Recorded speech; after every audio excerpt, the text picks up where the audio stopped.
TCS प्रकरणात अटकेत असलेल्या निदा खान यांच्या चौकशीतनं अनेक धक्कादायक खुलासे हे होताना आपल्याला पाहायला मिळत आहेत। मात्र नुकतीच ज्यांनी त्यांना लपवून ठेवलं होतं त्यांच्या घरावरती बुलडोजर चालवावा अशी मागणी आता होत आहे।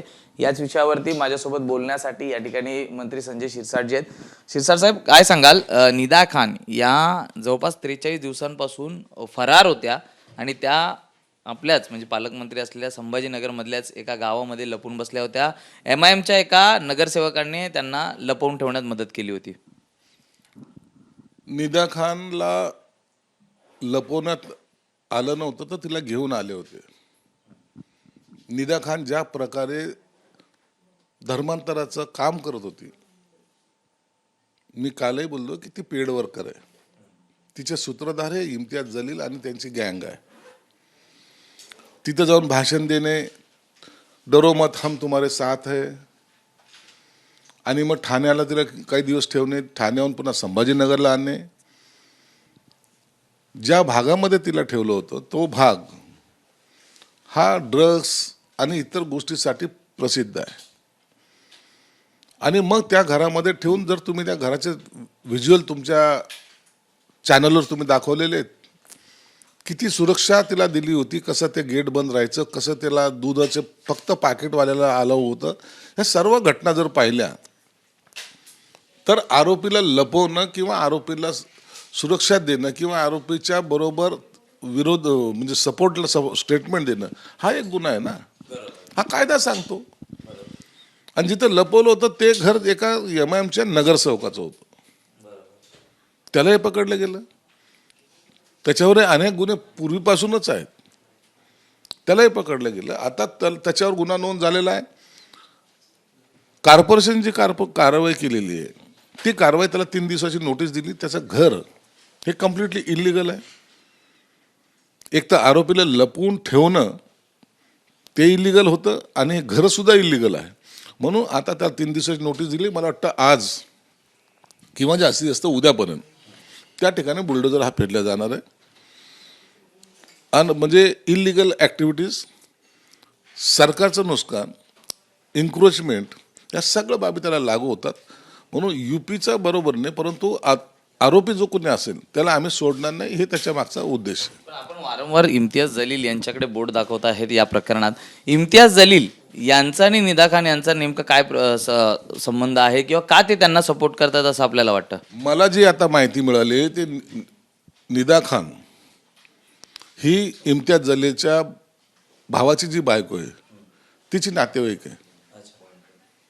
आता हे नवीन प्रकरण समोर आलेलं आहे आणि म्हणून आता ती नातेवाईकच निघत असेल तर प्रकरण आणखीन गांभीर्याने घ्यायची गरज आहे। म्हणून इम्तियाज जलीलला अटक यासाठी करावी की याचा मास्टर माइंड त्यांनी सांगितल्याशिवाय त्या नगरसेवकांनी तिला तिथं ठेवलं का?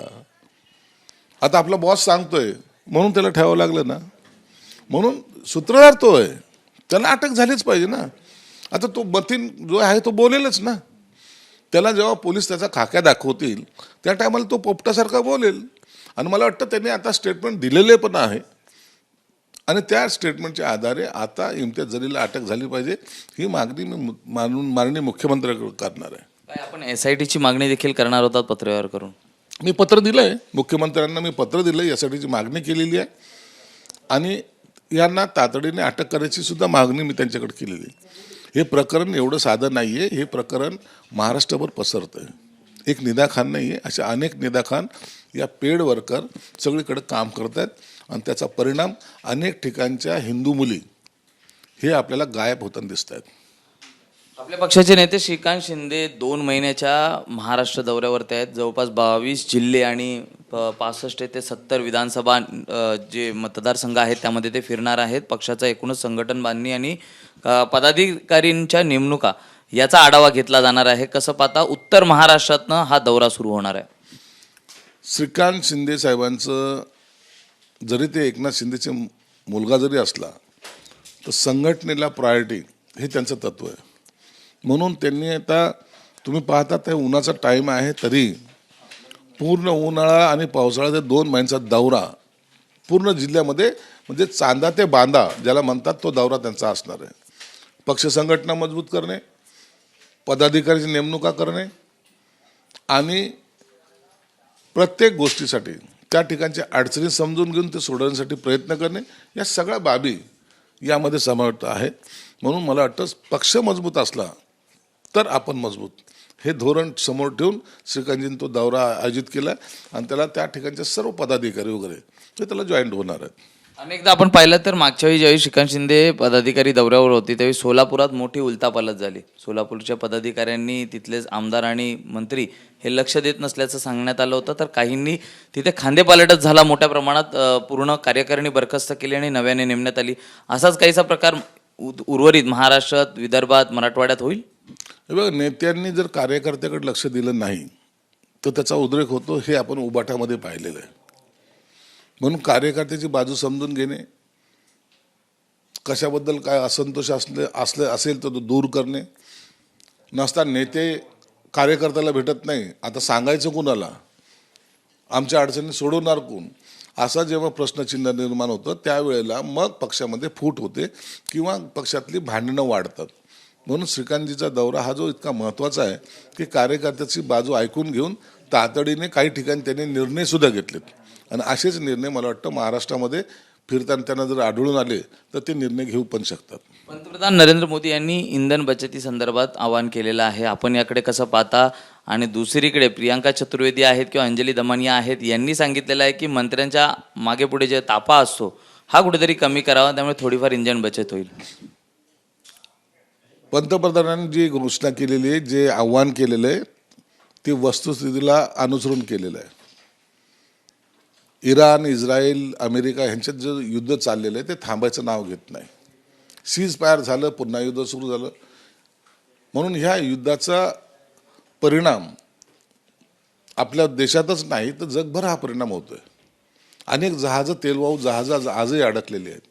उद्या इंधनाचा तुटवडा होऊ नये यासाठी त्यांनी जी काही सूचना केली किंवा त्यांनी जे काही आव्हान केलं त्याला भारतीय नागरिक सर्व प्रतिसाद देतील. आता ह्या चिल्लर गोष्टी ज्या आहेत, मंत्र्यांनी जास्त गाड्या वापरू नयेत किंवा कमी गाड्या वापराव्यात, या संदर्भात सुद्धा निर्णय घेऊ ना, काय त्याच्यात हरकत काहीच नाही आहे.